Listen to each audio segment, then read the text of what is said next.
If I had to sum up Monster Train in one sentence, I'd say you're on the last train out of hell, and all of the angels are trying to stop you. If you've played a lot of Diablo, then certain imagery may have come to mind. The game is not very like Diablo. It's an indie title that uses deck builder and roguelike mechanics, but there's a lot of cool things going on here. First off, it kind of brings in some tower defense elements. Instead of being a character whose life has to be protected, you're protecting the pyre of your train. And instead of fighting enemies yourself, you're summoning units to fight for you. Plus, you get to control the play space because it takes place, well, in a train, with 3 vertical levels: the bottom floor, middle floor, and top floor.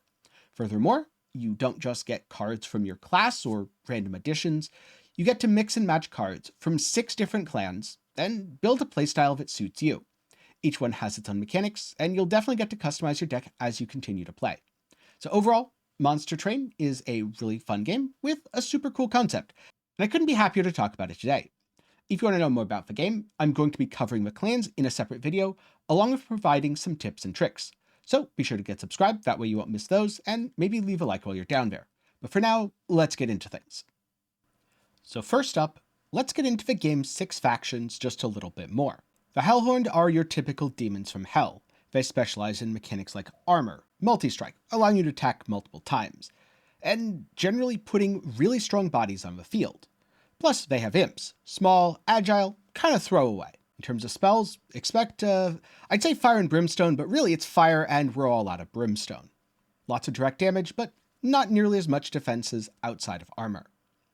Then you have the Awoken, living trees that focus on nature, thorns, increasing attack, buffing, increasing health, and a very unique mechanic.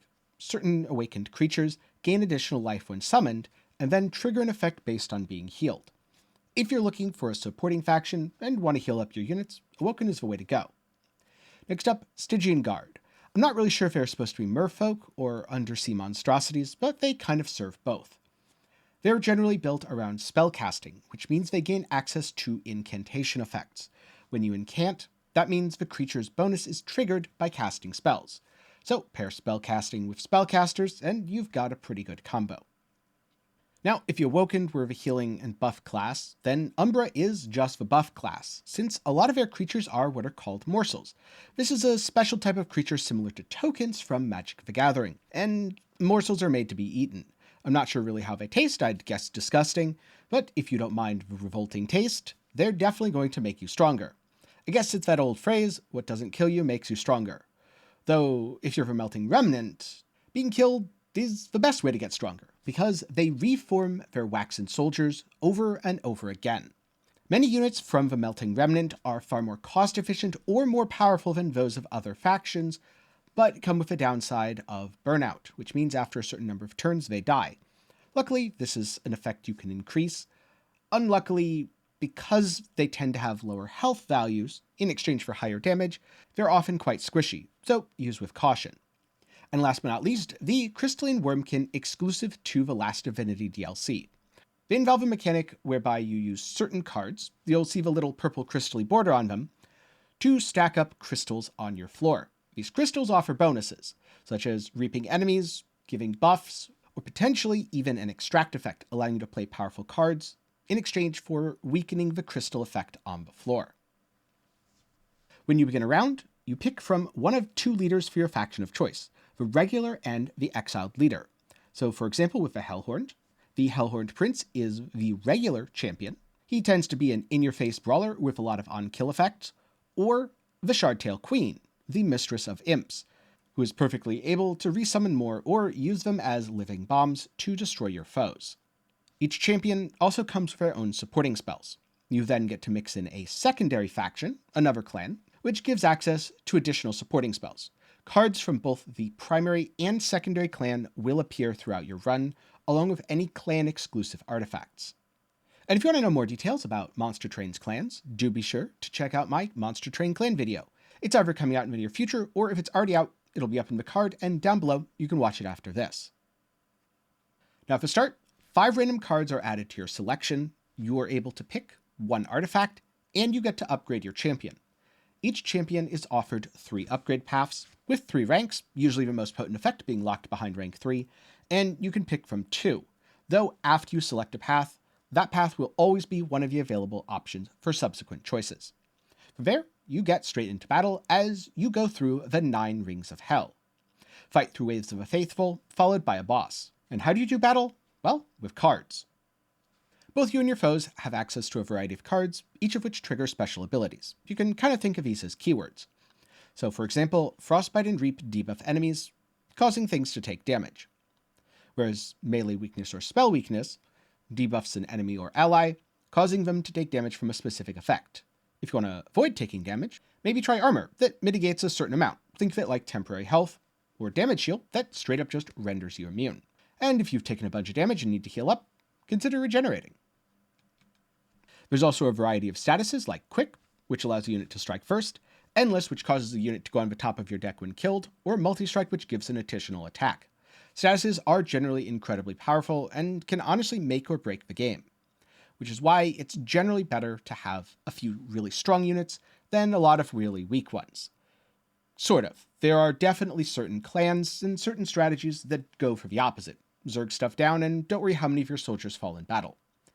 If you want to know more about those intricacies, maybe pick up a few tips and tricks, then I'm going to be releasing a tips and tricks video as well that should be out shortly after this. If it's not up in the card or down below, you'll have to subscribe and catch it soon. So now that I've talked about the basics, you've started your run, picked an artifact, gotten your hero upgrade, and gone into combat. How does a battle work? Each battle takes place on your train, which has 3 floors and then the last floor containing your pyre. Your goal is to protect the pyre at all costs, because if that's destroyed, then you lose. Round over, time to start again. Enemies always enter on the first floor and attempt to move up 1 floor every round. The root status will stop them from doing this, and certain effects can ascend a unit moving it up or descend a unit moving it down. Your goal is to stop all the monsters and then kill the boss. You do this by summoning your own creatures or through spellcasting. And almost all of your effects take place on a per floor basis. There are a few things which are global, like gain 1 additional ember, draw an additional card, or freeze a random spell in your hand. But at any given time, you're able to deploy creatures to any floor of your choosing. And yes, their positioning matters. Playing a unit in front means it's more likely to attack first, but also get attacked first. Placing it in the back, it attacks last, but also gets attacked last. An encounter lasts for a number of waves, and finally ends in a boss battle. Bosses are what is called relentless, meaning they attack until they perish or everything on the floor dies, in which case they move up and attack the next floor. Repeat until you kill them or they destroy your pyre. Also as a note, bosses can't be moved, so there's no tricky bonking them back down to floor 1. In terms of enemy variety, it starts pretty simple, but gets surprisingly complicated later. For just a few general archetypes, there's brawlers, which tend to have balanced stats, heavily armored tanks, glass cannon ranged units who sit towards the back, but often do a lot of damage, and healers that do, well, exactly what you'd think from a healer and are incredibly annoying. In general, you want to kill backline units as quickly as possible, but the frontline units are a lot harder to kill and block many of your units from attacking.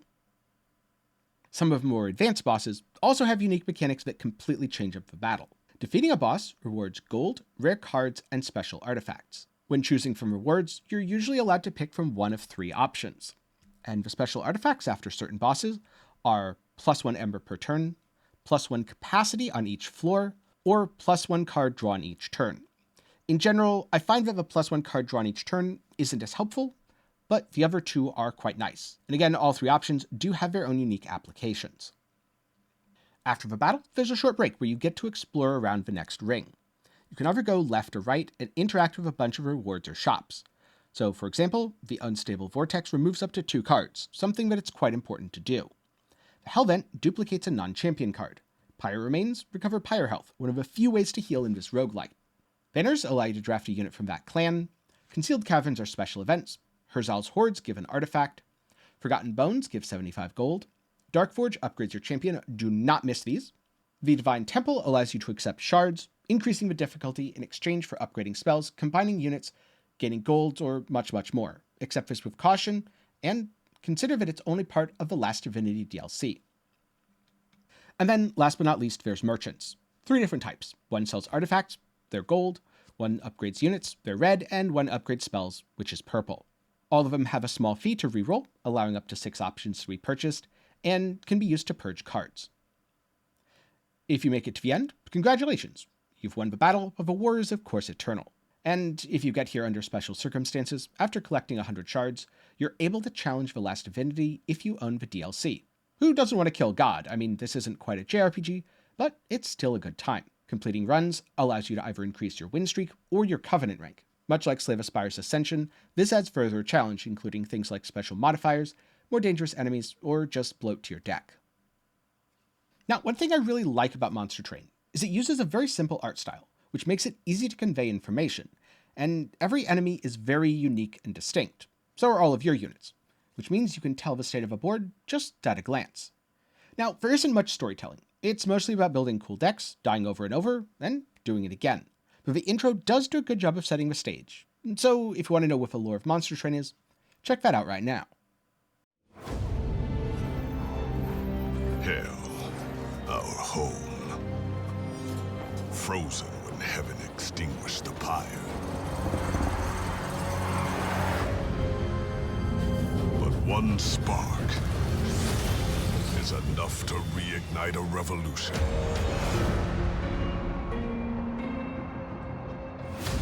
The Bone Shaker, our train, travels the rail connecting our two worlds. The last surviving remains of the pyre drives the heart of our engine.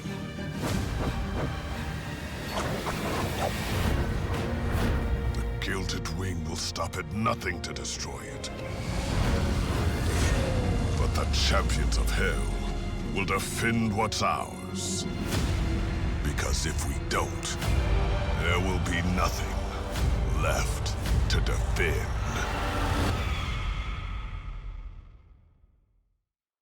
Something else that I really enjoy about Monster Train, as opposed to a lot of the other deck builder games I've played, is it makes a 2D space feel 3D due to the verticality.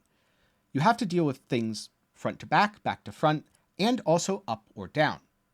Which, while it's still technically not a three-dimensional space, does very much feel like it. Plus, with many effects targeting either the frontmost or rearmost enemy and the order of combat, forces the player to add a layer of strategy. You don't just think about, I want this unit up front because they're a tank, or I want this guy in the back because they're an archer. You also think about, what is the frontmost enemy unit, what is the rearmost enemy unit, and what can I do about it? Since again, some of the most dangerous enemy units do often appear at the back. Within a battle, you'll often build your units up, giving them armor or healing them to keep them alive. But your health as a player is represented by your pyre, and enemies march relentlessly up. Losing a floor is losing a battle. Losing your pyre is losing the war. Luckily, the war isn't lost forever. This is a roguelike, so you always get to try again. Now, after playing Monster Train for quite a while, I have to say overall, I prefer Slave of Spire's deck building, but there's a lot more variety and things to try within Monster Train. What I like about Slave of Spire, and even prefer, is I get to step into familiar archetypes. I'm playing an armor deck, or I'm playing a Shiv deck. Whereas with Monster Train, the combat's great because it feels like you get to do something different for so long during your gameplay experience. I'm sure if I were to play the game for hundreds or thousands of hours, that I would end up repeating a lot of the same decks, since those are most consistently able to win. But as a new player coming in, it feels like almost anything's viable.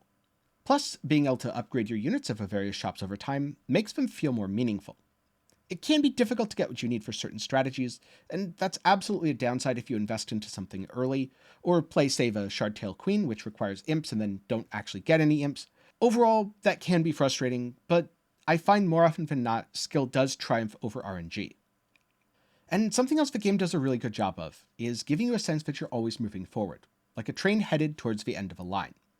Plus, the boss battles are pretty epic. In particular, I like the fight to the last nature of boss battles versus compressing damage into a single round, which would punish players for making anything tanky.